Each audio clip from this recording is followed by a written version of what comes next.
তোমরা কি জানো সময় এমন এক নিয়ামত যার হিসাব কিয়ামতের দিন দিতে হবে? আজ আমরা সময় কাটাই ঘুমিয়ে, অলসতায়, ফেসবুকে, ইউটিউবে, গেমসে অথবা মানুষের দুঃসামদে। কিন্তু একবারও কি ভেবে দেখেছো এই সময় একদিন আমাদের বিরুদ্ধে সাক্ষী দেবে? কোরআনে আল্লাহ তাআলা সময়ের শপথ করে বলেন, ওয়াল আসর ইন্নাল ইনসানা লাফি খুসর। সময়ের শপথ, নিশ্চয় মানুষ ক্ষতির মধ্যে আছে। অসফল জীবনের প্রধান কারণ হলো সময়ের অপব্যবহার। মনে রেখো, তোমার সময় তোমার আমানত। যেভাবে ব্যয় করবে সেভাবে তার হিসাব দিতে হবে। হাদিসে বলা হয়েছে, কোন বান্দা কিয়ামতের দিন 4টি প্রশ্নের উত্তর না দেওয়া পর্যন্ত এক কদমও সরতে পারবে না। তার বয়স কোথায় ব্যয় করেছে, তার যৌবন কোথায় কাটিয়েছে, সম্পদ কোথায় থেকে উপার্জন করেছে এবং কোথায় ব্যয় করেছে, ও সে তার অর্জিত জ্ঞান কতটুকু কাজে লাগিয়েছে। একবারও কি ভেবে দেখেছো তোমার সময় যাচ্ছে কোথায়? যে সময় গেছে সেটা আর ফিরে আসবে না।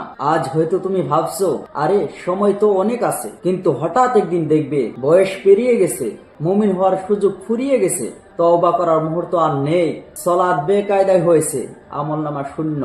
তাই এখনই সিদ্ধান্ত নাও, সময়ের সঠিক ব্যবহার করো, কারণ সময় একবার চলে গেলে আর ফিরে আসে না।